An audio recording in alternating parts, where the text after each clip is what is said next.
एक बार गौतम बुद्ध अपने एक भिक्षु के साथ एक गांव में भिक्षाटन के लिए जाते हैं। जैसे ही बुद्ध उस गांव के मुख्य द्वार पर पहुंचते हैं, उनके पैर में एक कांटा चुभ जाता है। कांटा लगने के कारण बुद्ध के पैर से रक्त बहने लगता है। भिक्षु तुरंत वह कांटा निकालता है और रक्त रोकने के लिए एक कपड़ा बांध देता है। ये सारी घटना गांव के कुछ लोग देख रहे होते हैं। ये वे लोग होते हैं जो बुद्ध से ईर्ष्या करते थे। इन सभी लोगों में से एक व्यक्ति कहता है, सुना था बुद्ध, तुम परम ज्ञानी हो। जानकर आश्चर्य हुआ कि कांटा तुम्हें भी चुभता है। बुद्ध उस व्यक्ति की बात पर कोई प्रतिक्रिया नहीं देते। वह व्यक्ति फिर कहता है, ये कांटे हमने बिछाए हैं इस गांव में तुम्हारा स्वागत करने के लिए। बुद्ध उस व्यक्ति की बात सुनकर वहां खड़े सभी लोगों से कहते हैं, मेरा आप सभी से अनुरोध है कि मुझे आपके गांव में भिक्षाटन करने दें। वह व्यक्ति कहता है, ठीक है, यदि भिक्षा चाहिए तो अपने रक्त की आहुति देनी पड़ेगी। तुम्हें इन कांटों पर चलकर आना पड़ेगा। बुद्ध मुस्कुराते हैं और उन कांटों पर चलना शुरू कर देते हैं। बुद्ध के पैरों से खून बहने लगता है, परंतु बुद्ध आगे बढ़ते चले जाते हैं। बुद्ध के इस साहस को देखकर सभी लोगों की आंखें फटी की फटी रह जाती हैं।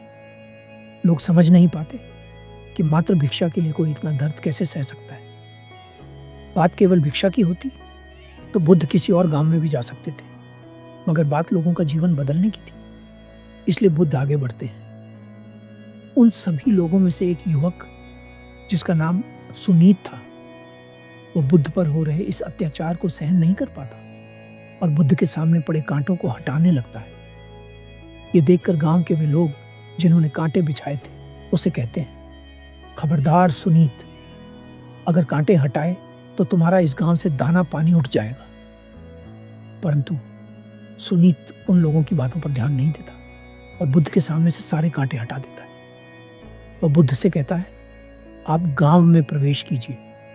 इन मुट्ठी भर लोगों से कहीं अधिक लोग आपको भिक्षा देने के लिए आतुर हैं। बुद्ध मुस्कुराते हैं और सुनीत को अपने पास बुलाकर उसे आशीर्वाद देने लगते हैं। जैसे ही बुद्ध सुनीत के सिर पर हाथ रखते हैं, वो पीछे हट जाता है और कहता है, आप मुझे न छुएं।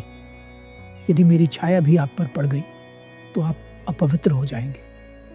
बुद्ध कहते हैं, क्यों अपवित्र हो जाऊंगा? तुम भी हम सभी की तरह मनुष्य ही हो, और एक मनुष्य दूसरे मनुष्य के स्पर्श से अपवित्र कैसे हो सकता है?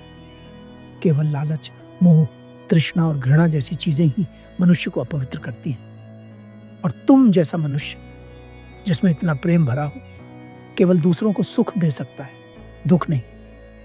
वे लोग जो बुद्ध को गांव में आने से रोक रहे थे, उनमें से एक व्यक्ति बुद्ध से कहता है, कैसे महात्मा हो तुम? तुम्हें तो जाति वर्ण का ज्ञान भी नहीं। चोला पहनने से कोई सन्यासी नहीं बन जाता। अरे तुम पाखंडी हो। बुद्ध कहते हैं, जो मानव से उसकी मानवता को छीनता है, पाखंडी वो होता है। यदि मुझे पाखंडी कहकर आप सभी लोगों को संतोष मिलता है तो मुझे कोई आपत्ति नहीं, परंतु इस मनुष्य में भी हमारी तरह प्राण बसते हैं। इसे नीचा कह, इसका तिरस्कार करना सबसे बड़ा पाखंड है।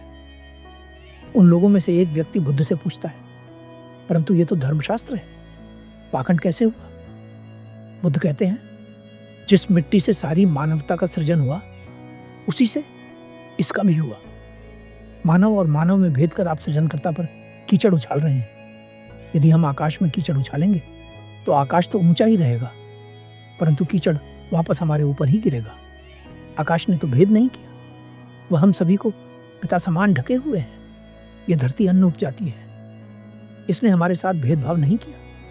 यह हवा हम सभी के लिए समान बहती है। पानी हर प्यासे की तृष्णा बुझाता है। जब यह प्रकृति भेदभाव नहीं करती तो हम मनुष्य एक दूसरे से भेदभाव क्यों करते हैं? उन गांव वालों में से एक व्यक्ति बुद्ध से कहता है, यदि ऐसा है तो तुम इसे अपना भिक्षु क्यों नहीं बना लेते? बुद्ध कहते हैं, बहुत अच्छा सुझाव दिया आपने। बुद्ध सुनीत से पूछते हैं, सुनीत, क्या तुम भिक्षु बनना चाहोगे? सुनीत कहता है, मैं अछूत और आप जैसे महात्मा का भिक्षु कैसे बन सकता हूं? मैं इस योग्य नहीं हूं। बुद्ध कहते हैं, जो मनुष्य दूसरे मनुष्य की पीड़ा को देखकर व्यथित हो जाए, उससे उत्तम कौन हो सकता है? सुनीत कहता है, सारा जीवन किसी ने दया के 2 शब्द तक नहीं कहे मुझसे, और आज इतनी करुणा बरसी है। पहली बार ऐसा लग रहा है कि मैं भी मनुष्य हूं, परंतु जो मैं कर रहा हूं यह अधर्म तो नहीं। बुद्ध कहते हैं, अधर्म वो था जो अब तक होता आ रहा था। ऐसा नहीं था कि बुद्ध बोले और केवल सुनीत का ही जीवन बदला। रूपांतरण वहां खड़े हर व्यक्ति के भीतर हुआ। फर्क सिर्फ इतना था कि सुनीत का जीवन उसी क्षण रूपांतरित हो गया और औरों का जीवन बदलने में समय लगा।